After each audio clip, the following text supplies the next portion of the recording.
Welcome to the show. Welcome to the show, man. I mean, this is the end of the year stream. I just said, let me just let's pop in here just to close out the year in just some style, you know.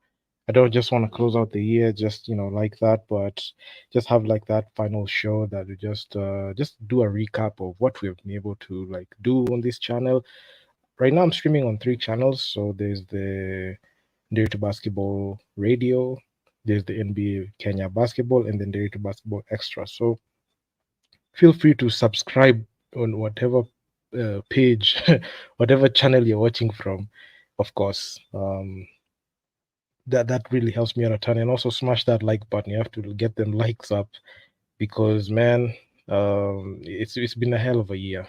I must say, this is actually one of those years that I look back and I'll just say, wow, it's just been awesome all through. I've loved every single minute of it. I have not taken any success along the way for granted, and I must say I'm just excited. I'm just too excited. Uh, since like since the time that I started like thinking about just having even a platform just talk about basketball, it was just an idea.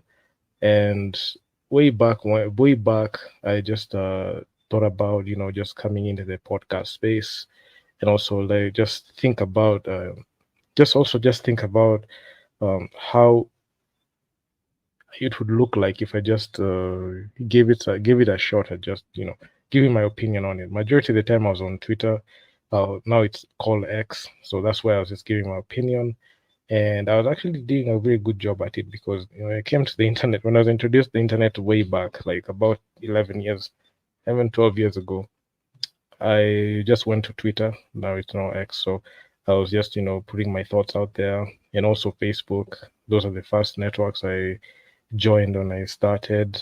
Then I came to learn like about YouTube during the pandemic. That's when I just knew. Just when I just developed an interest in content creation and all that. So my God, it's been great. I'm not even going. I'm going even off the script. This is just me just speaking, and it's just me just giving my 2 cents on what I've been able to do and what I've been able to achieve. So my God, it's just been a blessing. It's just been a great blessing. I know I released a Christmas special just to talk about uh like just to wish people a Merry Christmas and also a Happy New Year in advance. I know wherever you're watching from, uh, be sure to be safe and also Merry Christmas and a Happy New Year because 2024 is just gonna come out with a bang, and there are so many things lined up.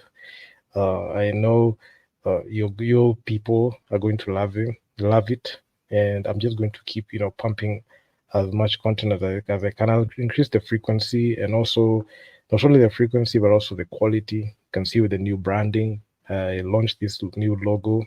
I love this new logo, honestly. I launched it in July when I was covering the FIBA AfroCan 2023 where the Kenya Morans were playing. That's when I unveiled the new logo. I didn't even have like a ribbon cutting ceremony at the time, but given like this the situation there, I just said, what, let me just surprise my audience and just surprise you guys with like the new branding and the new logo. So of course, it's just been it's been a blessing. Then I just decided to just use it because at first glance I looked at it, I was just so pleased because the first logo that I came up with, the concept wasn't the greatest. I was just starting with it, and I had a couple of logos on the way, just trying to like see which one can fit because I just wanted to take one that I will ride with till the end. So when I did made that decision to take this one, I don't think regretted it. I've not regretted it at all because my God, this one just looks great. Just looks phenomenal. And with that one, I'll just give a rundown on what I've seen in the landscape of Kenyan basketball, especially with events happening outside the country and also inside the country. So earlier this year, I made a decision to just fully focus on covering Team Kenya activities outside our borders, like when Team Kenya travels, and especially with basketball activities being like on high frequency this year. I can see this year we've had like a lot of activities that are happening outside the country with reference to basketball. I've never seen a year where we've had like all these, events back to back to back. At some point, I was like, you know what, I just need to take a break. But honestly, I couldn't because there were too many things that are happening. And after this event, this other one follows, this other one follows. So you can't even you can't even stop like the content drip when it comes. So just to give a rundown on the events that have happened. So number one, the year kicked off pretty well. There was the Team Kenya women, the Kenya Lioness. They went to Zone 5 for the AfroBasket qualifiers. They had that performance in there. They finished number 3, and they were not. They didn't even make it to. They didn't make it to the AfroBasket, the actual AfroBasket, and they lost against Egypt, which was quite heart wrenching because my God, I just had like those high expectations of the team, and I thought that this would be that year that at least they will have made the AfroBasket. The last time they made the AfroBasket was 2021, and they had a very piss poor performance. They didn't play well at all, and this year I thought this would be like that year where they're just going to at least get there and try to see if they have made any adjustments. But unfortunately, of course, the federation did that thing where they just cook up players, they cook up lists in there, then they just release the lists. So there's that. So there was a lot of politics going in there. I don't know if those players were compensated well because it happened in Uganda. The good thing is they didn't travel that far, so it was just here in the next door in Uganda. So there's that whole issue where like the players were being frustrated by like how training camp was being conducted. So there was all that politics around it. So that thing really hampered like the objectives of what they wanted to achieve at the time. So that thing was not the greatest at all. Then moving on to that, what else happened? Then we had the there was that 3x3, the Hammermet games that happened, and it was like it didn't happen back to back, but at some point at some point after like that whole Zone 5, women's Afrobasket Zone 5 going sideways, there was that period where they're just focusing on some KBF basketball, which uh, I was just following through online. Then events did not ramp up a lot, so waited up quite some period. We waited for a couple of months in there. So I was just keeping my antennas on there. There were a couple of reports just coming out, just showing like the events that are lining up with FIBA. Then the 3x3, the Hammermet games fell upon us. So this games happened in Tunisia, and the 3x3 team were active at the time. So there was that selection process. There was a whole trials process where they went in there. I was just monitoring like the decisions that they were making at the time. And no, I didn't agree with all the decisions they were making, but anyway, I just gave them the benefit of the doubt because there was the men's team and the women's team. So going outside the country, uh, we had Team Kenya being represented. So the men's team, of course, they didn't have a very good performance. They actually flopped hard. So the men's team really flopped hard in those tournaments, in that tournament. And the women's team actually cracked the finals, but they lost against Mali. Yeah, they lost against Mali in the finals. I covered it in this channel, just talking about that whole situation. And quite honestly, I honestly felt like had there been like some quality and the guidance on the roster, I feel like they will have been able to like do a lot of things. So well, unfortunately, that didn't happen. So the men's team really disappointed at the time, and changes were needed to be made, had to be made. not even needed. My English is not Englishing, but anyway, changes needed to be made given like the whole situation. So after the Hammermet games, at that time there was the the FIBA Afrocan, the qualifiers were opened up.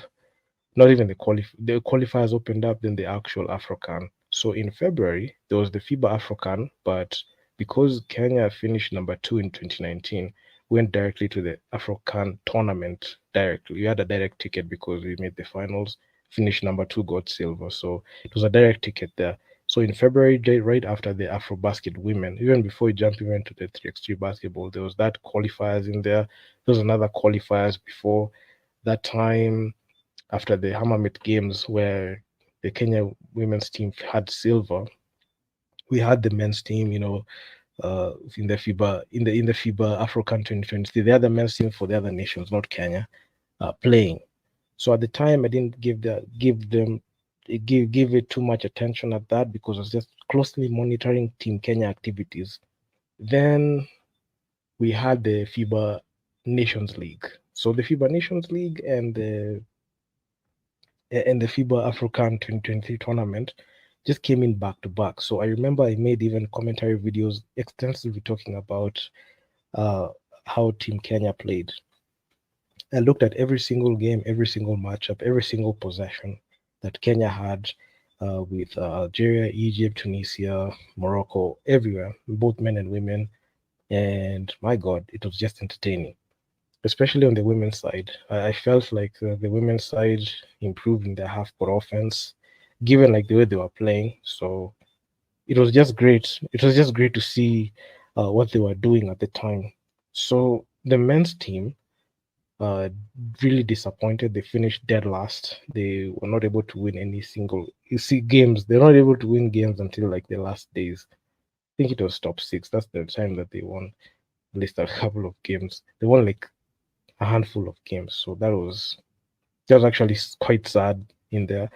But the women did not disappoint. At least they won the whole thing. And how they did that was just great because I feel like they learned from the mistakes that they had and they were able to just go bounce back and just do a lot of things in there. Then the FIBA Afrocan came right after, just back to back basketball. I remember even I released like a prelude of what to expect. I even released at that time I released a lot of videos talking about the Afrocan and what people really needed to understand about the Kenya Morans teams, which I feel like people did not understand the whole context of how things were so bad with that team. So the Kenya Morans team were just, in that, path, they were in that pit of failure. They had not won a game since 2021, the Afrobasket against Mali. They lost all five games they played. I'm not going to count the sixth game against Congo DR because it was ruled a walkover. So they lost five games in the FIBA World Cup qualifiers, and it was just so embarrassing because we were just deep down in the power rankings, numbers dead last in the power rankings. Nobody was even monitoring our activities. We had a lot of off-court issues along the way. After that AfroBasket run, there were so many things that happened in the previous year that I'm not going to touch on in this video, but I'll just give like a long story short. So after the AfroBasket, Coach Liz Mills, she left this team. Tai Longwa left the team. A couple of players from playing for the Morans left the team. And the team was just, in disarray. And even in that FIBA World Cup qualifiers, just a fiasco because we had players being unprepared. I released a lot of videos talking about this whole situation, but it was just embarrassing. Uh, Kenya just managed to embarrass herself in the continent, and it was just a sad thing. I can say we were really down bad at the time. Now in this FIBA Afrocan, it it was that tournament where we needed to like try to redeem ourselves. But if you look at our very close neighbors like South Sudan, you could see what they did. They went 6-0 in the AfroBasket qualifiers. They went to the actual FIBA World Cup, not even the AfroBasket qualifiers. In the FIBA World Cup qualifiers, they went 6-0. Then they played in the actual FIBA World Cup, and right now they're headed to the Olympics in next year in Paris. So you could see like the levels that South Sudan have. I don't like mentioning them a lot because it's just night and day. Because if you look at South Sudan, like their federation is just miles ahead of Kenya's. I know the domestic leagues are not like they're not as structured as the way we have here in Kenya. But if you look at their activities like outside the country, outside their borders, they are actually quite better than us. They're better than us in terms of quality. They have a couple of South Sudanese players playing abroad. They play in overseas leagues, and their quality. And a couple of players from that squad play in the BAL, something that Kenya doesn't have. Some of the players in South Sudan, they're just professional, not like the players that we have here. Even the quote unquote pro players that we have in Kenya who are playing abroad, they don't even play in any major leagues. They play in these, domestic leagues in those countries. So I can say they are just playing in weak leagues, which are unrecognized. There are no NBA players coming from Kenya. So I mean, the quality that we are producing is not the greatest, honestly, if you ask me. So given those variables in there, there's a reason as to why South Sudan could make the FIBA World Cup, and Kenya just fails to do that because look at the quality, look at the young guys on the roster. Like the Kenya Morans team was very old at the time. We had the mean age was like 30. So when you have a roster that has a mean age of 30, of course you're not gonna go anywhere because the team is old. They'll always get schooled. They always get outplayed. They'll get outrun all over the court. Their knees are not the same as they used to. My God, I'm 29. I don't have my knees like that, and I'm not a pro athlete. Even when I play, game 21, I'm not as vibrant as I think I am because when you get up there in age, your body just ages as well. So having fresh legs and having a player that is 19, 20, 21, 22 at the in the squad, and you just groom them like that easily, they're able to absorb things. A player that is 30 plus, absorbing things is not as fast because they can absorb things, but when it comes to like implementing, they struggle a lot. So there's that. So and you could see South Sudan, they have a player. They have players that play in the BAL. You could see Cobra Sport, they made the BAL. And also Uganda, you could see City Oilers. This is the second trip to the BAL. Hopefully they can be able to win a game in the regular season. You could see Rwanda and Burundi are just dominating in basketball. You could see Rwanda, they have APR and REG that are running the league. Burundi, they have Dynamo. The Dynamo team made their first ever BAL appearance. And for the first time in BL history, we're having three East African teams going to the BL. So we have the City Oilers, we got APR from City Oilers from Uganda, APR from Rwanda, and Dynamo from Burundi. No KPA, no KPA this time because they got embarrassed. They lost 2 games out of the possible 3 games that they played. So they had a 1-2 record. But we're gonna touch into that. So you could see the quality that we have. But back to Kenya Morans basketball, there was a huge, bone of contention when it came to like team selection. The Kenya Morans tried to pull the wool of over people's eyes when they said, they're just going to put the players in there, they're going to put them against the street league select team, then they're going to put them against South Sudanese players based in Kenya.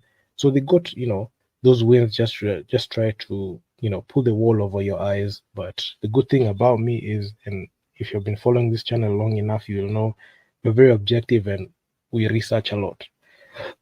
So when it came to even them, like when it came to them, even like in their preparations, you could see they were pretty sketchy. A lot of players did not impress when it came to those tryouts, and gave them the benefit of the doubt to be able to like go there. Then you have last minute things. You had Coach Kaya being dropped off from the team as the assistant coach. I don't know what happened. You had Fahim not making the squad. So it was a lot of politics going in there, but given the whole situation, we just supported the team the way it was. They went and played against Cote d'Ivoire. They won the first game. The second game they played against Gabon. They lost against Gabon by 3 points. A game that was winnable, they choked it last minute. They played against Morocco, which was in the quarterfinals. And honestly, if you ask me, that is a game that they should have at least made close. I know Morocco are a better team because, of course, they're a better nation. They have a better sports federation that cares about the sport. So majority of the time, when I looked at those games, I was looking at, even if you're going to lose, can you at least be able to like put some good offense? And also, I forgot to mention, they brought in like the loser head coach, Coach Cliff O'War. I know he's going to be. I know he already dropped from APR because his quality is just wanting, and I know he's going to be out of a job soon. So he's not that coach that you can rely on in big tournaments, and that's the reason as to why APR got rid of him. So, but the Kenya Morans, funny enough, they think that this coach can be able to do anything significant for the squad, which is something I don't really understand. I don't understand why they are bringing they brought in this player. I know this coach in there, and this coach is going to coach these players. A losing coach, a coach that conceded. There's a time the Kenya Morans played against Senegal in 2020, and they took the infamous 2 point quarter. In the fourth quarter, they got scored by 32 points, and one bucket was only scored. I remember I mentioned this game, and I also look at it in a retrospective video that I'm going to see if I can make in the future. But anyway, so this is a coach that is a loser. That's number one. A coach that does not know what to do and has no strategy, no tactics, no skills in terms of coaching, and has no identity, does not even have a philosophy that the team can be able to follow. So it was just there was so much politics going in there.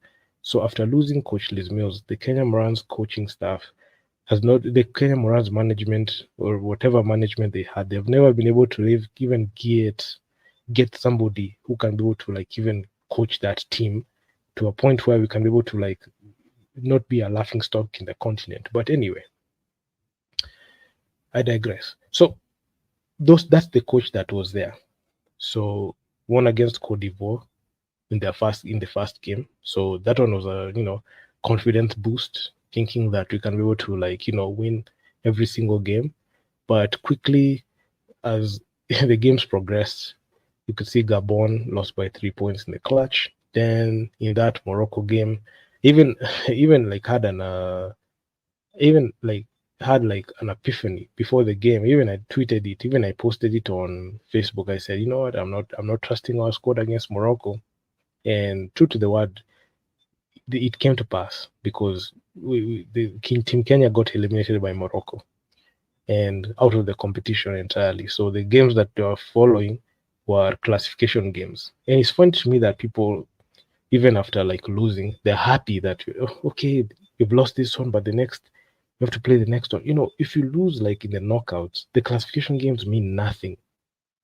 If you're not going to if you're not going to go all in and compete, why is it that you're going in there and saying that oh you're going to just go and brush it off and just play the classification game? I mean, you're really out of the competition entirely. So doesn't really matter if you win the classification game or you don't win it. So I went into that game in depth, statistically, and I remember I broke down every single thing that happened in that game in a video playlist. So please be sure to go check that one out because I had a lot of fun, looking at film and also looking at the stat sheet. So with that one, after getting eliminated by Morocco, I looked at the score. I was like, what can you do to be able to change things? Because right now, after that, not even right now, at the time, I just knew for a fact we're already done. Even the classification games doesn't matter if we win or lose, because we won against Nigeria and got beat by Tunisia.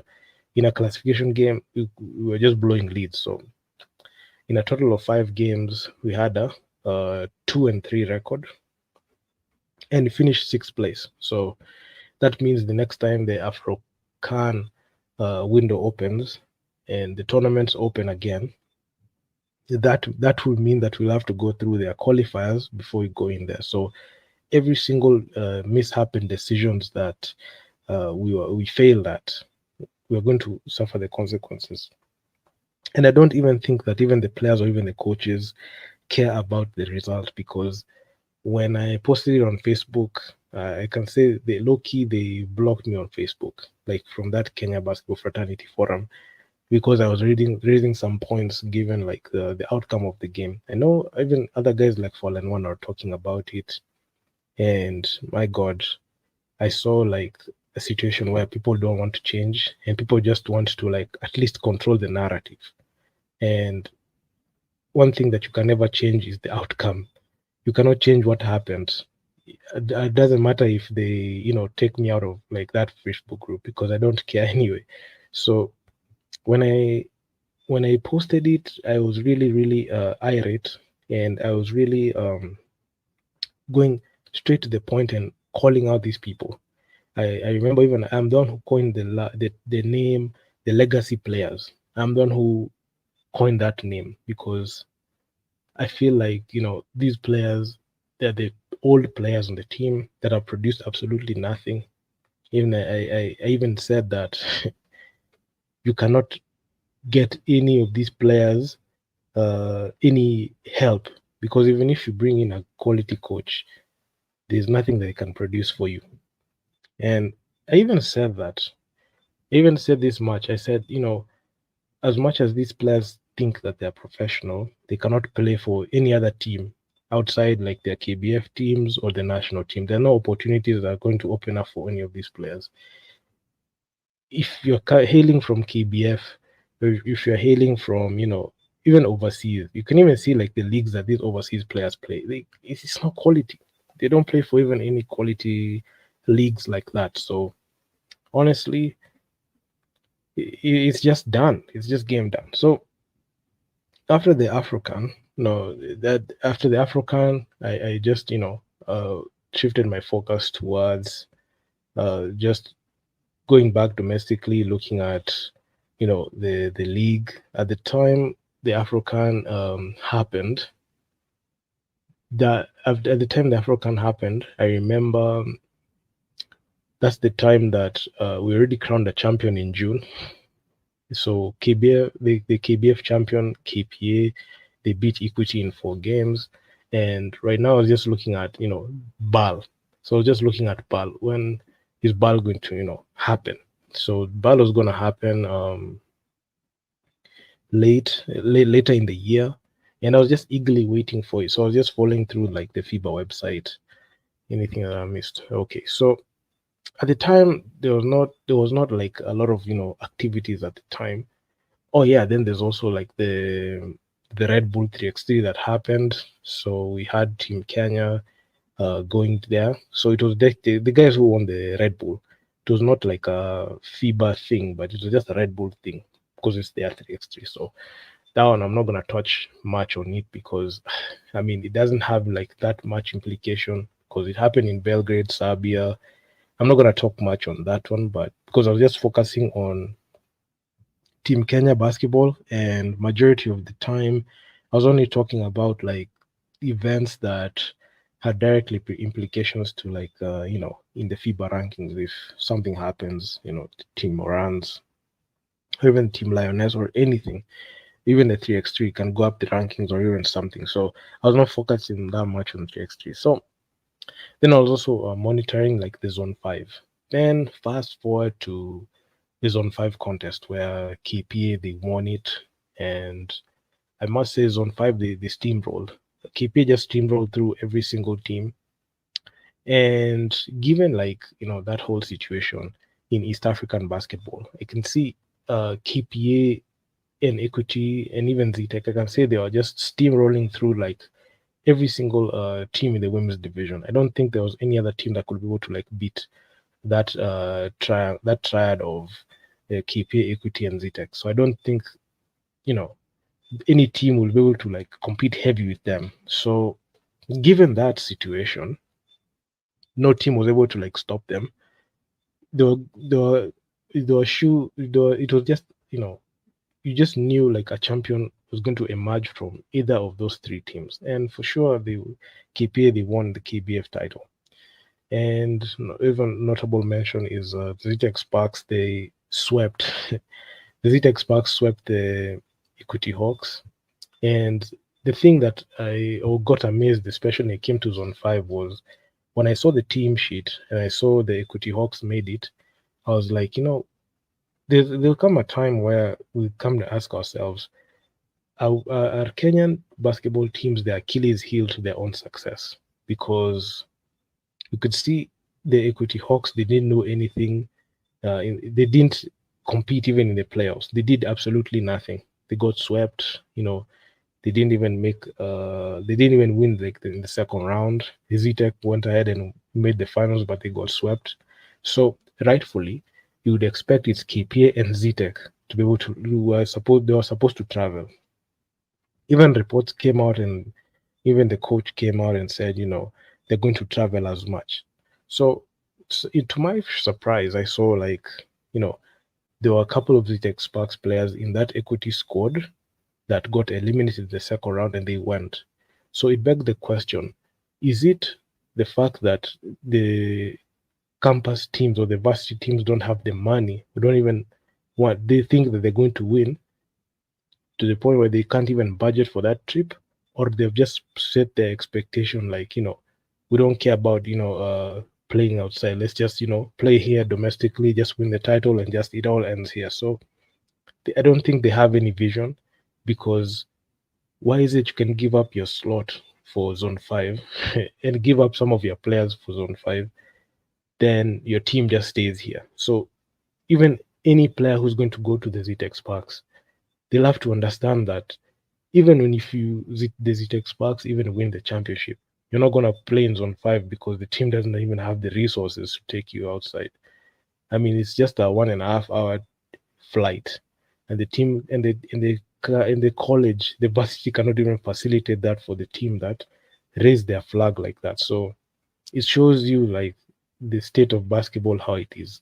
And it's always going to be run by these big teams. And that's the reason as to why, even in the men's division, the only 4 teams that matter.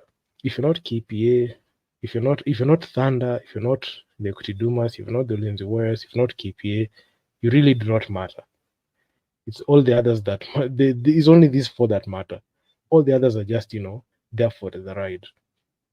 In the women's division, if you're not KPA, if you're not the KPA Dockers, the women's team, if you're not the ZTEC Sparks or the Equity Hawks, you don't matter.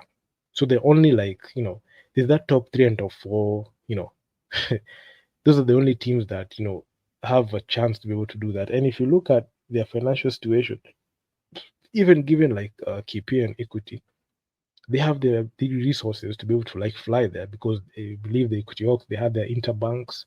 Then they went ahead and booked a flight to Rwanda, and they went and played there. And they took some of the Xbox players. So my God, it was just funny. It was actually quite funny to see that. Then when I saw that, I was really puzzled. But moving on, now I was just monitoring KPA and Equity Hawks basketball. So KPA, they went unbeaten and they steamrolled through Zone 5 and they won the championship. The Equity Hawks finished number 3. They would have finished number 2, but they just couldn't beat RAG. So, which was exemplified when the Equity Hawks met RAG in the Africa Women's Basketball League, which you're gonna talk about later. Then, after that, my God, I was laughing. So KPA number 1, Equity Hawks number 3. Then we were just waiting for the Africa Women's Basketball League to tip off. I remember I made videos detailing the flaws that KPA had, because KPA has not been tested by any team that has anything to offer in Kenyan basketball. They have managed to get away with so many mistakes. They get away with so much, incompetence on the court. You have players that don't know where they stand. You have players that have a very, minimalistic approach when it comes to offense and defense. And it's only hustle basketball. I've not seen a single skilled player in that KPA squad. None. I've looked for them. Statistically, they're the most inefficient. Then, the same case with the Equity Hawks. So the Equity Hawks are just, they're just trash all through. There's nobody there. They're a cast of old players. I can say like 50% of the players are like 30 and above, so they are very old. So that's one thing that I saw. With them being up there in age, they have no ability to do anything significant. So their production is just at an all-time low. And considering the fact that they have the captain of the national team who is putting up dismal performances, honestly, is not encouraging that situation at all. So even given the third place finish, I just knew they will have best case scenario. That was the best case scenario. The worst case scenario if they got knocked out and finished number 4 or 5. But anyway, because they won every single game and that's the only one that they lost, it gave them the benefit of the doubt. But if you look at how KPA looked and if you looked at how the Equity Hawks looked, there was a very huge difference. One team in the KPA Dockers was able to not only have all these flaws, but at least you could see that they were trying to play basketball. For this other one, the Equity Hawks, they they are very trash, but they managed to get away with it, but not in the best way. So they only sometimes it's just puzzling to see how these two teams play. So with number 1 and number 3 positions locked, so the 3x3 in Poland came about. There are a couple of players that got dropped from the Nations League that we don't get to see. Then that's when Elisha had that viral dunk, which was great. It was heard all around the world. Then Team Kenya got embarrassed again, and this time it got schooled badly.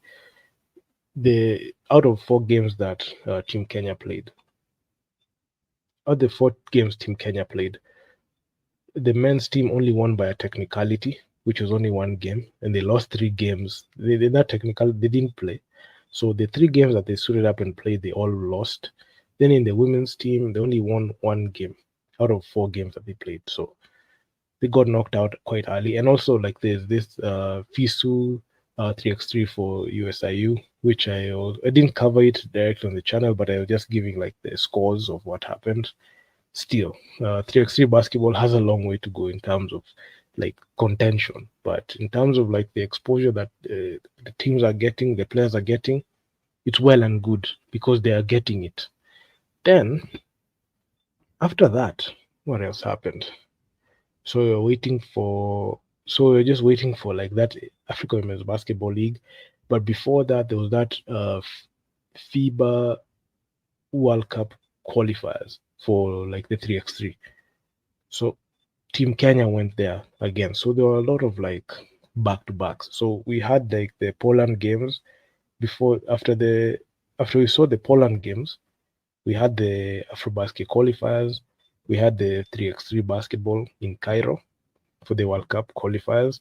Then we had the Africa Women's Basketball League, which I made sure to cover extensively on this channel because my God, these events like in the later parts of the year, they're just falling each other back to back. But I almost forgot like in that conundrum, we also had like the Road to Ball for KPA, which I will have almost forgot. So KPA, they won the KBF championship. They didn't play a lot of regular season games at the start of the season, and they played against Dynamo, played against Elan Cotton, and they played against Pazi. So they only won against Elan Cotton. So I covered those games extensively, but long story short, we were not able to make the Elite 16. So it was just another, day in KPA basketball. And if you look at like how they looked in this go around, if you looked at how they looked last year, my God, they were all pathetic outings. KPA last year almost gave me hope that they will be able to like do something, because when it came to the first game, they went against Jabal Club, then they lost 4 straight. After the Jabal Club game, they played against Cospian, which made them qualify for the Elite 16. After losing to Cospian, that was the first in the 4-game losing streak. So they lost to Cospian. This was last year. They lost to Euronani. They lost to Cape Town Tigers, and they lost to the NBA Africa Academy team, which is a cast of 17-year-olds. Actually, quite embarrassing the way they lost.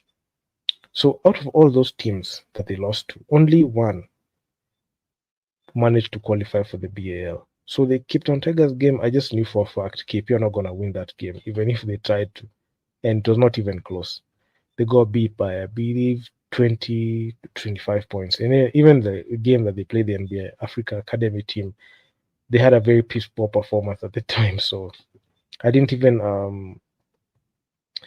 I didn't even give KP a chance in that game because the way the roster is, it was a young roster. A cast of 17-year-olds beat a team that has a mean age of 30. The youngest player in KP at the time was Kojan, he was 20. The youngest player in that in the Africa Academy team was 17. So fast forward to this year, the result was still the same. So the Dynamo game, they were not able to win it against like the the defending champions in Burundi. They couldn't do it. So they tried to add like a couple of mercenaries who, quite frankly, they just deserve a section of their own. Just to talk about like KPA's recruitment strategy and talent acquisition. So they, out of 3 games this year, they only won 1 game. So they had a 1-2 record, which they got bounced quite early. They didn't even make the top 2. They made number 3. So with that situation, they got knocked out. Then moving on, the Team Kenya 3x3, the women were able to win, and they're going to go to the World Cup in Paris. Then when you look at the men's team were not able to do anything significant in that 3x3. There was so much controversy in like selection of that team because you could see those players. There were 5x5 players, and they were coming. Majority of them came from one team, so it was actually quite it's on the women's side. There was so much politics going in that roster selection, which I'm not gonna go into it that right now. But honestly, if you ask me, it was just a lucky shot that Natalie hit. She won the MVP award for I don't know even know why she won it, because if I look at like her stats in that finals game, she only scored 4 points. I believe the MVP award should have gone to Medina. At least she averaged a double in that whole tournament. Wow. Well, sometimes you don't get anything your way. So then we have the Africa Women's Basketball League, which I covered extensively on this channel. And long story short, KP made the finals. They lost. The Equity Hawks, they finished number 6. They lost their last game embarrassingly. I had so much fun covering the Africa Women's Basketball League because it just told me everything that I needed to know about these quote unquote elite teams as it closed out the year. So when I looked at the Africa Women's Basketball League, I was keen to look at KPA's performance. Okay, they started off 3 straight. They won 3 straight games, but the only team that they could not beat was the A Sporting team. So A Sporting are 4-0 on KPA, and that coronation started when A Sporting beat KPA in the Zone 5 finals last year, and also the same last year, A Sporting eliminated KPA in the quarterfinals. And it was actually quite sad because I was expecting that team to go all the way. But honestly, that would be a pipe dream because given like the way they were playing, it was actually quite trash. Then moving on to this year, they tried to make some few acquisitions. KPA's strategy is just trying to get foreign players to come and fix their problems, not knowing for a fact that these foreign players use KPA as a stepping stone to get offers from other teams. So I digress. But anyway, I was very critical in their performance. I made sure to let the team know what I felt and how my views and feedback on the games. And quite frankly, I can say I did a very good job at it. I'm not gonna go into detail on what happened, but long story short, these are teams that do not like any accountability. They're Kenyan players who have a very low basketball IQ and have a high ego. So that's one thing that I saw in in Kenyan basketball. If you think a player is good, but when you look at their output on the court, it tells another story. I've never seen a guard who can't shoot. I've never seen a guard who thinks that they are assisting. They have assists, but they have so many. They have more assists than turnovers. The assist to turnover ratio is it's 50-50 because you could see a player like Natalie in that game they won against REG. She had 13 assists and 10 turnovers. So she had 26 points, 13 assists and 10 turnovers. So she had a triple double with turnovers in there. So if she had like more than 10 rebounds, she would have had a quadruple double with 10 turnovers on the side. So all I'm saying is some players you might think that they are good, but they are not. Their talent does not translate to wins when it comes to stages that matter. And even with what I'm saying, even with all the things that I was mentioning in those videos, I went in depth covering the games. I'm not gonna go too much in depth in those games because at the time I made those videos, that was about a week ago. I went very much in depth in terms of statistics, the players, team stats. I'm not gonna mention team stats right now. I'm just going to just give you like what's going happening on top of my head. So you're having a team like KPR Equity think that they have all the money. So they feel like they have all the money to sign all these athletes. So they go ahead and sign players that they don't know, like mercenaries. And if you look at like how they're utilizing even their internal players, it's very wanting because you're seeing a situation where a player is signed to a team.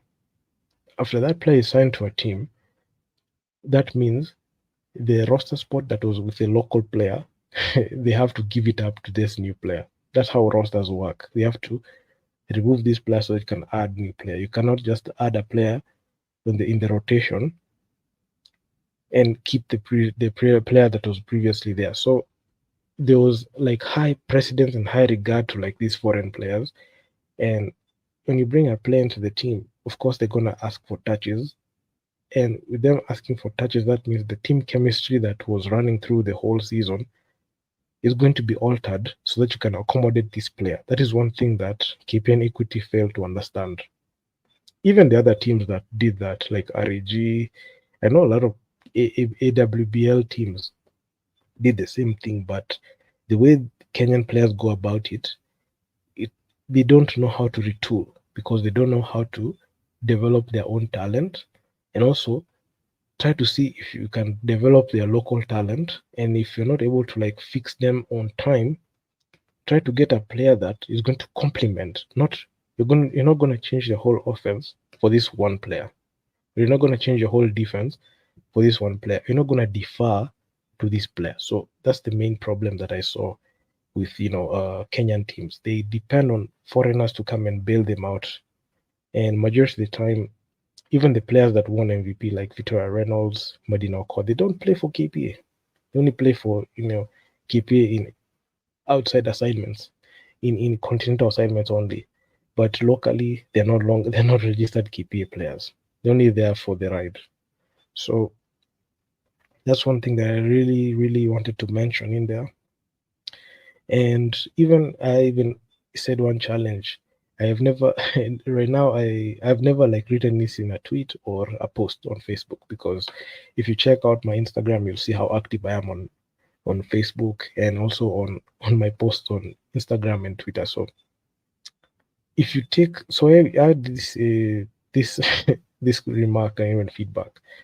You can take any of these KP or equity players, you can stick them in any of these AWBL teams or even only any teams. You can stick any of these KPA players or equity players in any team, and none of them will stand out. None of them. They will ride the bench all through. Because if you look at statistically what these players produce, it's pathetic. It's beyond reprehensible. There are mistakes that they get away with when they play with like their local teams that they cannot be accommodated when they play in other teams. So these players will only play for KPA or equity. They cannot play outside of KPA or equity. Even same case goes to like even the Team Moran's players or even like the KPA players who go outside. They can only play for that one team. The only players you know for to only play for that one team. So it is what it is. I mean, it's very pathetic. There's supposed to be progression in someone's career, and given like the way KBF is an unprofessional league, it leans more to an amateur league. I don't think the players know that they should be professional. I don't think they understand what being professional is. I don't think that's in their vocabulary, and that's the reason as to why they accept this type of mediocrity there on the on the game. So just to close out the year, I know the year ended in a high note content wise because of course at least KP are able to make the finals, but they lost. And funny thing is, even despite the KP women's team making the finals, they had a similar record to Interclub and REG. The only difference is KP made the finals. That's it. The defending champions, the two-time back-to-back champions, is Sporting. They had a 7-0 record, a perfect record. KPA Interclub and REG had a similar record. The only difference with KPA is they made the finals, which they got beat by 46 points, which I mentioned. It's funny how people had a lot of mouthing when when KPA won against REG, it was by 4 points. The game was only decided in the last final moments because it was clutch. So they had so much energy to reply to my posts, but when KPA lost to a Sporting, they all went quiet. So there's so much hypocrisy when it comes to Kenyan basketball, especially when it comes to like in their group. In that Kenya Basketball Fraternity Forum, which I do not participate in anymore because I don't have time to talk to people who don't want to listen.